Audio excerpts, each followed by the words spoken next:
চিরদিনই তুমি যে আমার নিয়ে যেন ঝামেলার শেষ নেই। একের পর এক সমস্যার সম্মুখীন হতেই হচ্ছে এই ধারাবাহিকটিকে, একবার নায়ককে নিয়ে তো একবার নায়িকাকে নিয়ে।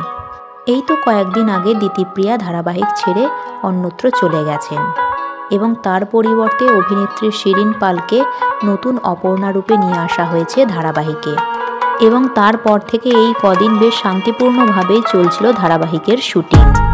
কিন্তু এরই মধ্যে আবারও খারাপ খবর এলো এই ধারাবাহিকের দর্শকদের জন্য। কিন্তু এরই মধ্যে অভিনেতা জিতু কমলের এই সিদ্ধান্ত বেশ বিচলিত করেছে দর্শকদের। কোনো মিথ্যা নয়, কোনো ভুয়ো খবর নয়, অভিনেতা নিজে স্বয়ং সিদ্ধান্ত নিয়েছেন সিরিয়াল করা ছেড়ে দেওয়ার।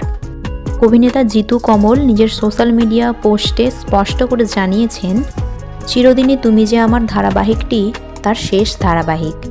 এরপর তিনি আর কখনো ধারাবাহিক করবেন না। এর অর্থ এই নয় যে তিনি অভিনয় ছেড়ে দেবেন। তিনি সিনেমা এবং ওয়েব সিরিজ করবেন ঠিকই, কিন্তু ধারাবাহিক আর করবেন না।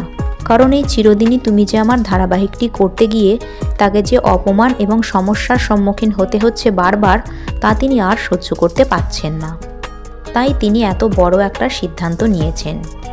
যদিও অভিনেতার এই সিদ্ধান্তে খুবই মন খারাপ হয়ে গেছে তার ফ্যানেদের। কারণ সিনেমা বা ওয়েব সিরিজে অভিনেতাকে একবারই দেখা যাবে, কিন্তু ধারাবাহিকের প্রতিটি পর্বে প্রতিদিন দর্শকদের তাকে দেখার অভ্যাস মোটেই ছাড়তে চায় না দর্শক। তাই অভিনেতার এই পোস্টের কমেন্ট সেকশানে তার ভক্তরা তাকে অনুরোধ করেছে তার এই সিদ্ধান্তটা বাতিল করার এবং আবারও নতুন নতুন ধারাবাহিকে নতুন রূপে ফিরে আসার। সো বন্ধুরা, এই বিষয়ে আপনাদের বক্তব্য কি নিচে কমেন্ট সেকশানে জানাতে পারেন। ভিডিওটি ভালো লেগে থাকলে লাইক, শেয়ার এবং চ্যানেলটিকে সাবস্ক্রাইব করে রাখবেন।